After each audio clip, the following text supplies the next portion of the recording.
오늘은 출애굽기 12장 1절에서 3절입니다.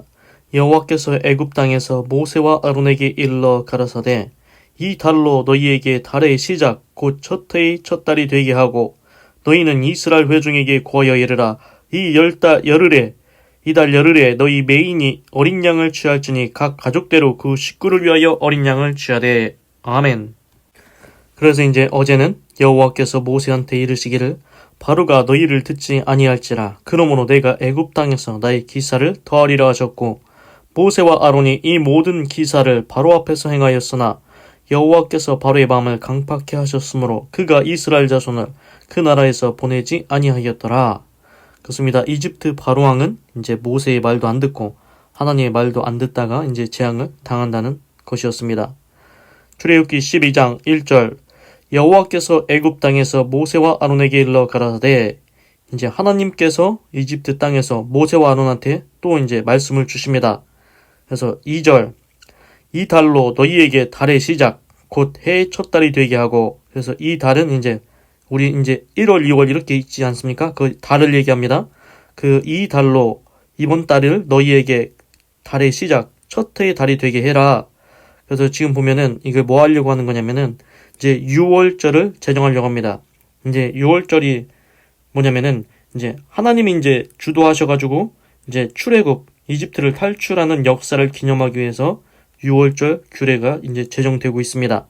이게 뭐냐면은 마지막 10번째 재앙은 이제 이집트의 장자가 모두 다 죽는 재앙이지 않습니까? 그런데 하나님께서 이스라엘 백성의 그 장자들은 안 죽습니다. 그거 어떻게 하냐면은 그 어린 양을 잡아가지고 그 희생 피를 문설주에 바르면은 이제 그 재앙이 넘어간다는 것입니다. 그 어린 양의 피를 볼 때에 그 재앙이 그냥 넘어간다는 것입니다. 그래서 이스라엘 백성은 이제 장자가 한 명도 안 죽었습니다. 그래서 이제 그 6월절을 이제 제정하고 있습니다. 이제 기념하기 위해서 그런 거죠.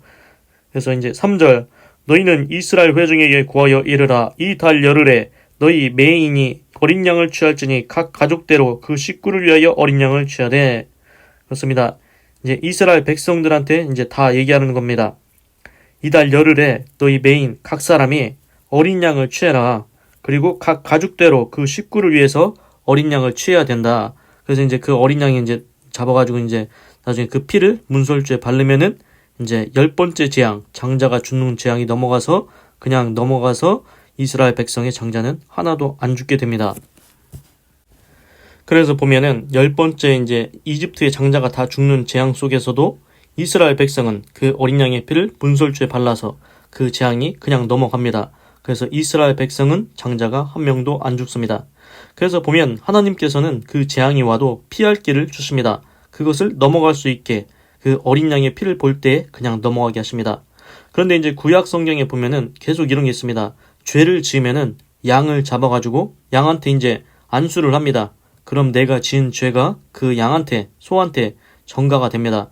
그래서 그 양을 대신 잡으면은 그 피가 흘림으로 그 피가 이제 내 죄가 사해지는 겁니다. 나 대신에 이제 피를 흘리는 거죠. 그래서 피에는 생명이 있다고 했습니다.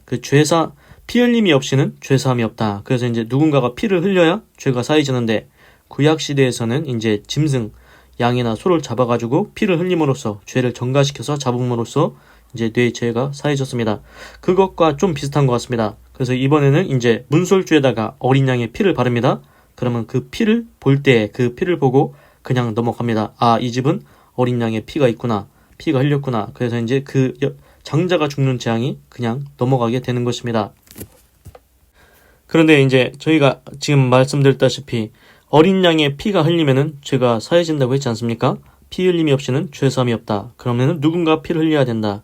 그래서 이제 구약 시대에서는 계속해서 양이나 소를 번제로 잡아가지고 거기에다가 안수해서 그 피 흘리게 함으로써 이제 죄를 속했는데 신약 성경에 와서는 하나님께서 신기한 일을 하십니다.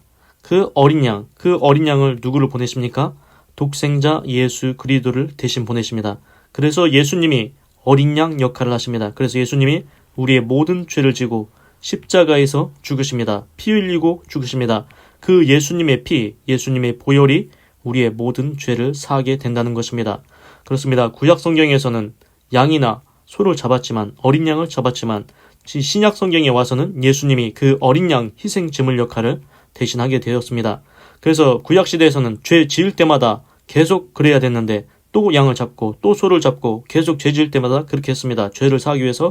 그런데 신약 성경에 와서는 예수님께서 흠없는 어린 양 희생 제물이 되셔서 단번에 들이심으로 그 예수님의 피가 우리의 모든 인류, 앞으로 있을 모든 인류의 죄도 다 지고 돌아가셨습니다. 그래서 우리의 모든 죄가 사함을 얻게 된 것입니다.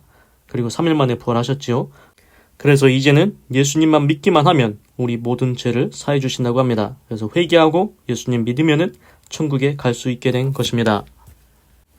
하나님께서 이집트의 모든 장자가 죽는 그 재앙에서 이스라엘 백성은 어린 양의 피를 문설주에 바름으로 그냥 건너가게 하신 것처럼 우리 인생이 죄로 인해서 죽음으로 사망으로 끌려가는데 거기에서 건져내시려고 독생자 예수님이 대신 피를 흘리게 하셨습니다. 그 희생 얼마나 감사합니까? 얼마나 은혜입니까? 그렇습니다. 그 하나님의 사랑을 알고 꼭 예수님 믿고 구원받으시기 바랍니다. 기도하겠습니다. 하나님, 오늘은 출애굽기 12장 1절에서 3절을 읽고 묵상해 보았습니다. 하나님께서는 모세와 아론한테 유월절을 이제 제정해 주시려고 합니다. 유월절이 무엇이냐면은 각 가족대로 이제 어린 양을 취해서 이제 문설주에다 발라가지고 이제 하나님이 이집트 장자를 다 죽였는데 이스라엘 백성의 장자는 하나도 안 죽는 그것을 이제 기념하기 위해서 유월절을 이제 제정하시려고 합니다. 그렇습니다. 그걸 잊지 말라는 것입니다. 하나님께서 너희를 건져내신 것, 너희의 장자는 하나도 죽게 하지 않은 것, 너희를 이집트에서 탈출시킨 것, 그것 유월절 그거 하면서 이제 기억하라는 것입니다. 우리나라도 추석도 있고 설날도 있고 여러 가지 기념일이 있습니다. 그 기념일은 무엇입니까? 기억하라는 것입니다. 그렇습니다. 하나님은 오늘 이제 유월절을 제정해 주십니다. 이스라엘 백성들아, 내가 너희를 건져낸 것 기억하라. 내가 너희를 구원한 것 기억하라는 것입니다. 그렇습니다. 하나님께서는 지금도 신약 성경을 통해서 이제 예수님을 보내서 우리를 구원하셨습니다. 그것 기억해야 되지 않겠습니까? 그리고 꼭 예수님 믿고 구원 받으시기 바랍니다. 하나님, 어린 양 희생 제물로 예수님을 대신 십자가에 지셔서 피를 흘리게 하시고 나의 모든 죄를 위해서 그리하였다는 것을 알게 되었습니다. 그 예수님의 희생, 나를 살리기 위해서 그러한 피를 흘리신 것 꼭 기억하고 예수님 믿고 구원받게 하여 주시옵소서. 하나님 감사합니다. 사랑합니다. 찬양합니다. 주님 홀로 영광 받으소서. 사랑이 많으신 예수님의 이름으로 기도드립니다. 아멘.